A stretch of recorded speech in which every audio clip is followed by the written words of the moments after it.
Let's do this. The Cult of Hockey podcast by the faithful and for the faithful. I'm David Staples of the Edmonton Journal. I'm here tonight with Bruce McCurdy, who has the everlasting joy of getting player grades in tonight's hockey game. 6-1 loss to the Vancouver Canucks. The score was a little bit weird because the Oilers were they that terrible, Bruce? Yeah, pretty much. Maybe they were. Mikko Koskinen had a really rough night. And we've decided before the podcast, we're not going to make a lot of it. Because as you remember, Koskinen had a real stinker start first game last year, and he came back and he was fine for a couple months. So let's just write that off to fingers crossed, just rust, summer of rust, and he'll be back as good as ever. His glove hand will be flashing, the leather, and he'll be back next game. So what we're going to do instead, Bruce, we're going to break from the two goods, two bad things, two good things, two bad things, and two numbers thing. We've seen enough of the players, and there's a ton of players actually competing for jobs. Like we keep hearing how Tippett is going to quickly get down in numbers at the camp, but man, he's got a tough job. He's got a ton of decisions because he's got about 10 forwards and 6 defensemen for 4 jobs and 2 jobs. And it's not exactly clear who's ahead and who isn't ahead. So we're going to just go through the players who were in tonight's game, talk about them, and give them either a arrows up or a thumbs up or a thumbs down. Thumbs up is we want to see more of them. We think that it's time to focus on those players. Thumbs down means we've seen enough of them and we think it's time for them to go to Bakersfield. So Bruce, let's start with Gustav Nygaard. Thumbs up or thumbs down for you? Joachim Nygaard? I made the same mistake. Excuse me, Gustav. I think it's Gustav Nyquist. Why do we say Gustav Nygaard? Because there's a Gustav Nyquist. There's a good Gustav Nyquist. Okay, yeah. Joachim, thumbs down for me. Thumbs up or thumbs down for Joachim Nygaard? Oh, I'm going to give him a thumbs up. I think I'm seeing things I like out of the guy. He can really skate. He's slippery. He's good on the, attacking the zone entries. And he was making the odd thing happen on a night where not much was really clicking for the team as a whole. For sure, you're going to want to give him another look. Like he's not on the going to be cut tomorrow list, but a few of these guys are. Definitely thumbs up for me too. He played the second lowest minutes of any Oilers forward, interestingly, 12:47. Only Anthony Peluso at 9:11 was lower than that. I don't know why that was. Who was his line? Was it Benson and McLeod's line mates? Anyway, he flashed a lot of speed and some skill, and he showed some speed and skill every game. He hasn't really been terribly impressive, but he's shown enough to think, hey, there could be an NHL player here, and I'd like to see more of him. I'd like to see more of him with an NHL center and another NHL winger, like 2 NHL veterans, and see how he does.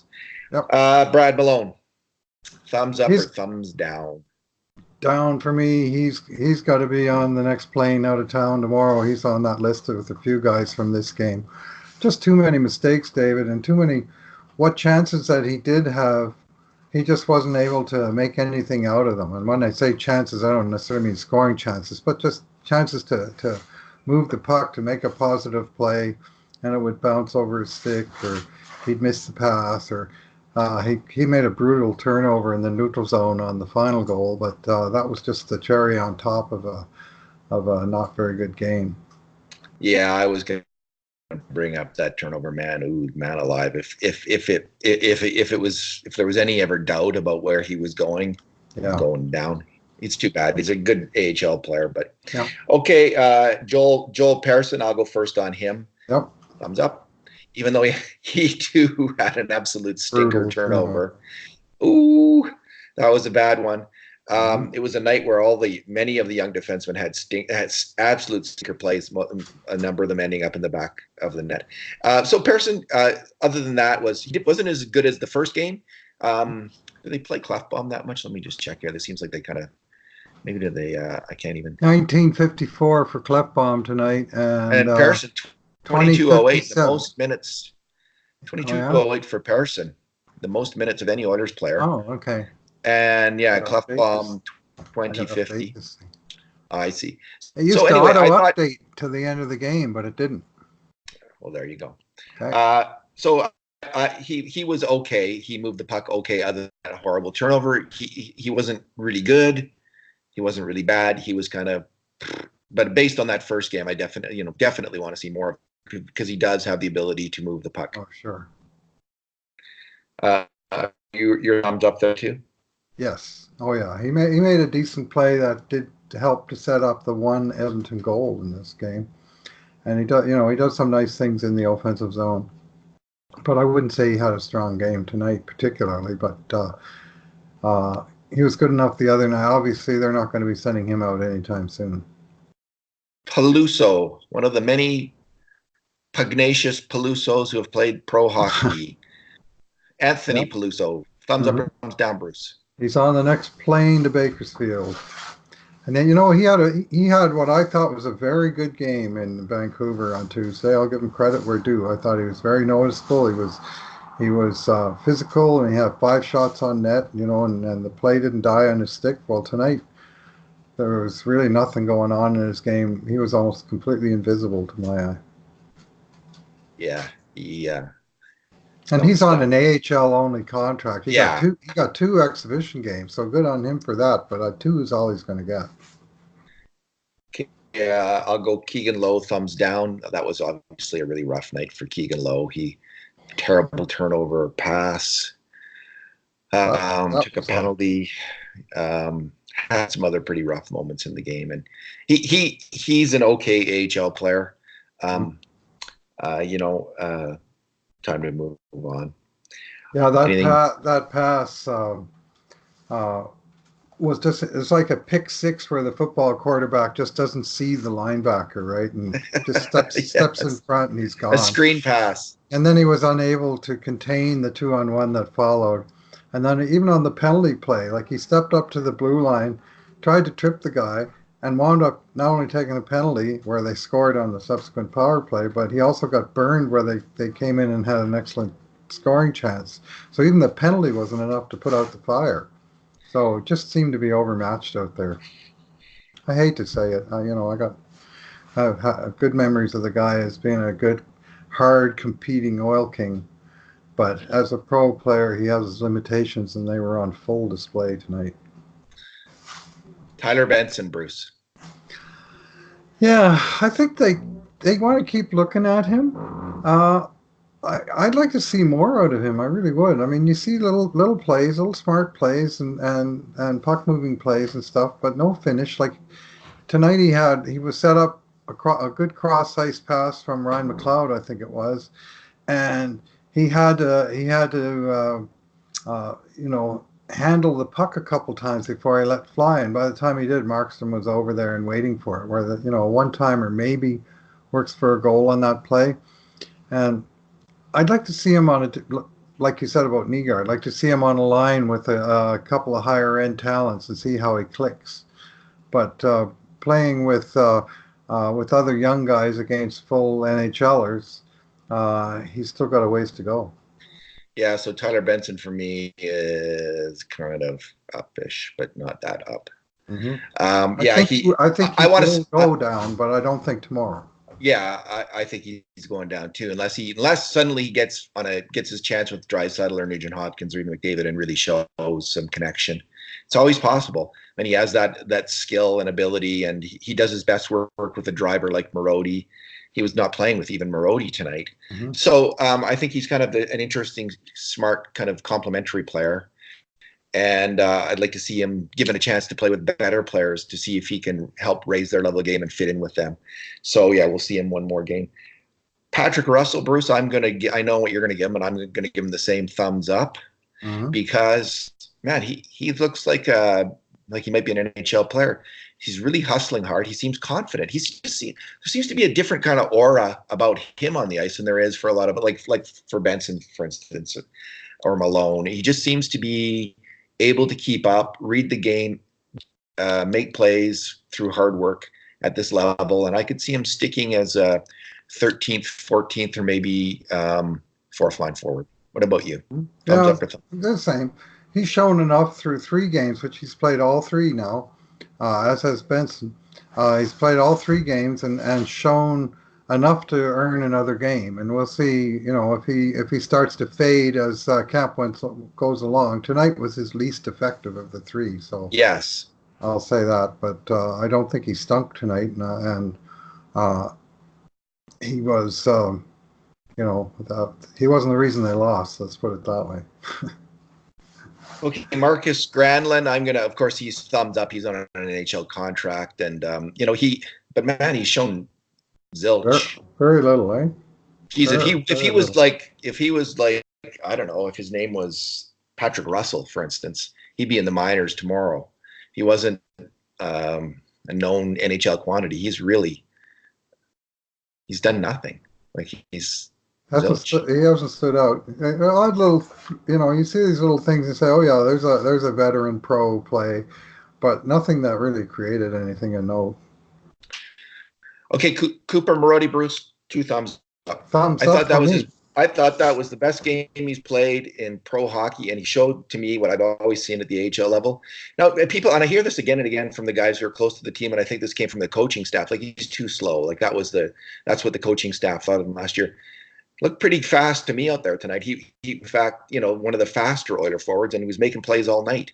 So, and what I love about Cooper Marody, obviously he's not a fast player, but he's a very skilled player with the puck. He makes good plays with the puck repeatedly. I wish they had both him and Thomas Yurko on their off wings on the power play, Bruce. You might have heard me cursing at home at that 4-minute power play where they didn't have the forwards on their off wings. Like, I don't know why, Delilah, do they do that, Bruce? I do not know. But anyway, Cooper Marody showed. Cooper Marody, I just thought that was his best game as an Oiler. Good for him. What about you? Yeah, he's going to get the highest grade of tonight's grades, which aren't going to universally be very high. But I thought he played well, and you know what? He made some good sharp passes. He got the goal. He led the team with 5 shots on net. He was the only player on the team of the 7 guys that took face-offs. 6 of them had a losing record on the draw, and he was 5 out of 8 for 63%. Which is not great, but he wasn't getting crushed like everybody else seemed to be. And he was one of the minority of Oilers who held their own in this game. He could be a third line center, Bruce, in the NHL. I mean, if you're looking for a faster third line, someone who can come out there and make some plays and maybe outscore the other team, Cooper Marody is like, I've been thinking the wing, but man, he's been playing center and he's been playing it well. So we'll see. He looks like a center. The puck goes through his stick a lot, and he's a joiner. He's one of those players I call a joiner of play, where someone will pass. He'll be in a good position to receive a pass, and he'll one touch it and make the next pass too, and keep the puck moving. When you say he's not fast, well, the puck is generally moving pretty fast when he's out there. So put him with fast wingers, and I think be interesting to watch. Ryan, Bruce, thumbs down from me. I think I've seen enough. I think he's a good young player with some tools, but not. They need to focus on the centers who have a chance of making it. So I think that's not him at this point, and just send him down to Bakersfield. Yeah, well, he certainly needs time, in the pro ranks with lots of minutes. And Bakersfield seems like an obvious destination for where he is in the point of his career. And he looks to me like he has an NHL future. He's got nice skills. Yes, I'm not saying that's not the case. He can skate, he can pass. I'm not sure that he can shoot, but he can check. He's got nice pieces to a game that he's still putting together. But I think he has a good chance to be an effective pro. But let's let the guy. This should be an apprenticing year for him. It should be. And I'm going to say the same about the next player, Dmitry Samorukov. He had a really rough game. I mean, he allowed that. He was one of the culprits on that cross seam power play feed from right through Koskinen. The one that went right through Benning. Yeah, but Samorukov had his stick in the wrong place too. He didn't read the play. But he had a rough tentative game. Like, he really needs to go to Bakersfield. He just seems like he's not having the confidence right now to play at this level. The physical tools may be there, but I don't see the reads and the confidence aren't yet there for him to thrive. So thumbs down. I thought it was good in Vancouver, but man, tonight he was his own worst enemy out there. Yeah. Like, one time in the first period, he was just skating backwards and he just fell, and he basically looked like he landed on the back of his head. I was worried for a second that was a nasty fall. And then in the second period, he managed to he was chasing a guy behind the net, and he caught a stick on the top of the net, and he butted it himself in the face, cut himself. I mean, that Too was, much, too much Grabishkov, not enough yeah, Fetizov. yeah, that was a Grebishkov kind of moment for sure. Yeah, that was So, pretty rough. and a couple okay moments, but he did have a tough night, no question. Yeah. Caleb Jones, Bruce, thumbs up or thumbs down? Boy, he's playing his way down the depth chart in my eyes. I did not like his game tonight. Neither did Uh, I. he didn't have, he was playing on the right side with Keegan Low, and there was a few fires to put out, but the fact is he didn't put any of them out. He looked And nervous. hmm He was trying to do too much. He was trying to carry the puck a bit too much. He was just trying to force it, and like he's trying to compete, and it's just not. His game isn't flowing for him. That said, I'd like to see him in one more game, and I think he will. yeah, We will see him in more games. So oh yeah, it's not time yet. He's in that group, but this was one of those games where the guys who didn't dress probably did more to advance their cause tonight than the guys who did as a group. yeah, we just see Marody really with Yeah, he was the one, improving his but standing.